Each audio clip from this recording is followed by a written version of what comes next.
Das also waren jetzt fast 3 Wochen auf Korsika. Eine Rundreise um die Insel mit insgesamt 4 Stopps liegt hinter uns. Wie man sah, ist aus den Hütten dann doch fast ausschließlich das Zelt geworden. Preis-Leistung hat dann für Mobile Homes einfach nicht gepasst. Denn wesentlich schönere Stellplätze für Zelte waren für ein wesentlich schmaleres Budget zu haben. Und das Wetter ist zum Schluss hin ja auch immer besser geworden. Jetzt aber sitzen wir doch wieder im Chalet. Und zwar auf dem Campingplatz San Damiano.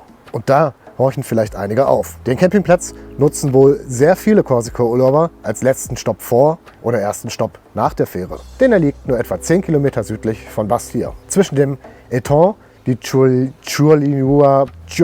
Bigugli, nennen wir ihn einfach den Etang, dessen Name nicht genannt werden darf, und der Ostküste. Der Campingplatz ist wirklich riesig und bietet alle Annehmlichkeiten. Direkten Strandzugang, Pool, Waschmaschinen und einen Supermarkt, den man wohl mit einem normalen Campingplatz-Shop nicht vergleichen kann. Vor allem mit normalen Preisen. Auch für das Chalet zahlen wir jetzt nur knapp 70 € die Nacht. Vielleicht auch, weil der Platz mitten in der Schneise vom Airport Bastia liegt. Deswegen gibt es hier auch leider keine Drohnenvideos. Und wir haben Ausblick. Zwar nur auf die Rückseite des vorderen Bungalows, aber auch auf unser hier in der Sonne ausgebreitetes Zelt. Denn auch wenn die Zusammenpackroutine immer pünktlich am Ende eines Roadtrips dann sitzt, so war das doch von unten extrem dreckig. Also trocknen, abbürsten, wischen, trocknen, einmotten. In 2 Tagen geht es dann von hier auf die Fähre, zurück nach Savona und von dort mit einem Stopp in der Schweiz zurück nach Hause in den deutschen Herbst.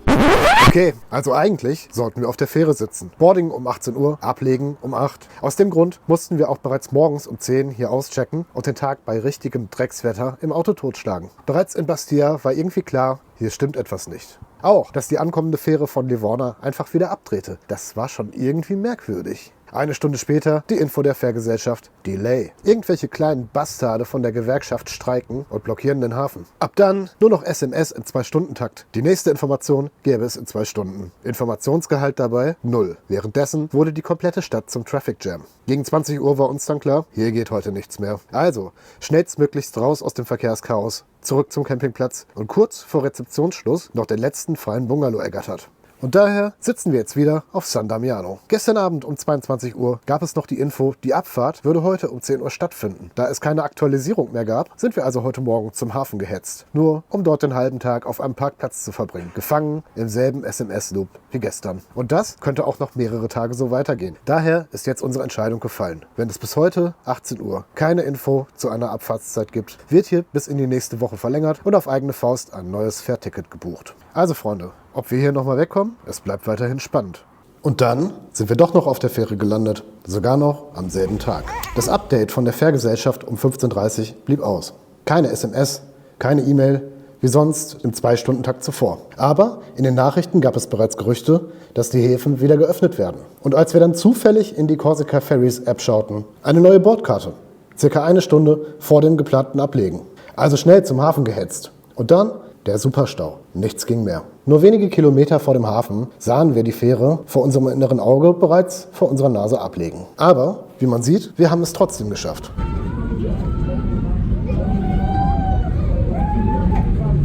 Und jetzt sind wir also zurück in Köln. Zeit für ein Fazit. Ja, machen wir direkt weiter im Thema. Die Anfahrt. Schon stressig. Ja, muss man eben in Kauf nehmen. Aber Fliegen und Mietwagen ist für hier dann doch wesentlich teurer.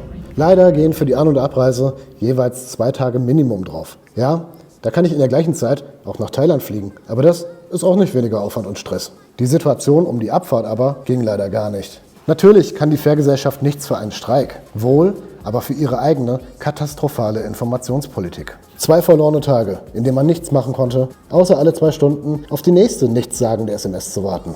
Dass aus der geplanten langsamen Nachtfahrt ein 4-stündiges Durchpeitschen nach Savona wurde, mit abschließenden vom Schiff schmeißen um 23:30 Uhr, hat uns dann nicht nur den sinnlosen Aufpreis für die Kabine, sondern halt auch den Schlaf für diese Nacht gekostet. Auch das für diesen Tag leider bereits bezahlte Airbnb in der Schweiz konnten wir nur noch wenige Stunden nutzen.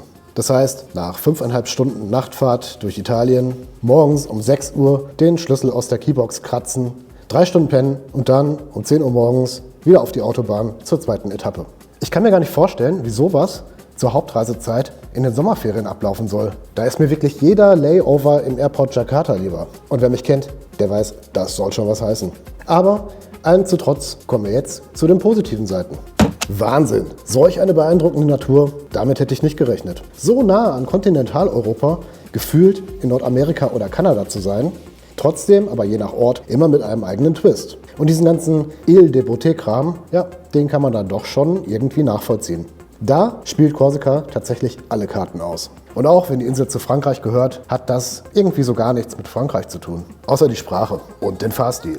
Und auch wenn viele diese Gegend wohl hypen, der lange Sandstrand an der Ostküste wäre für uns wohl eher langweilig. Vielleicht aber hätte man sich Calvi angucken können oder Corté und das sehr bergige Inland. Aber vielleicht gibt es ja auch ein Maybe Next Time. Wobei, ich glaube, nach dem Kapitel Fähre bin ich da erstmal bedient. Altstädte und Kultur, das hat Frankreich ja eh. Den ganzen Napoleon-Hype aber, den kann ich nicht so wirklich nachvollziehen. Aber ich bin ja auch kein Franzose. Und wir waren ja auch nicht in der Hauptstadt Ajaccio selber. Ajaccio sprechen die hier übrigens Ajaccio aus. Sorry dafür. Bonifacio dagegen fand ich schon ziemlich geil zu sehen. Ja, tauchen hier so ganz anders, als ich es bislang kenne. World Class?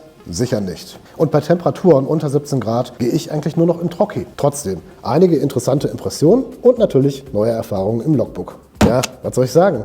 Jedem Tierchen sein Pläsierchen, ja? Hatten halt alle was auf ihre eigene Art. Hier findet irgendwie jeder etwas Passendes. Sehr entspannt. Alle Leute waren super freundlich und laid back. Vom Campingplatz-Staff über die Bäckereibedienung bis zum gut aufgelegten Busfahrer.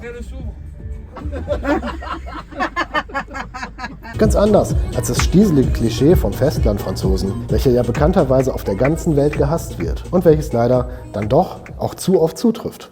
Also zum Schluss und klammern wir das ganze Drama um die Rückreise mal aus. Ich fand's geil. Ich hatte mit wesentlich weniger gerechnet und auch so etwas wie WDR wunderschön gibt da im Vorfeld leider keinen so wirklich guten Eindruck. Aber, sofern ihr gerade erst hierauf gestoßen seid und bis hierhin durchgehalten habt, meine vorherigen Videos tun dies. Und wir sehen uns demnächst auch hier schon wieder. Ich bin da auch schon was am Planen dran. Was das sein wird? Let's find out.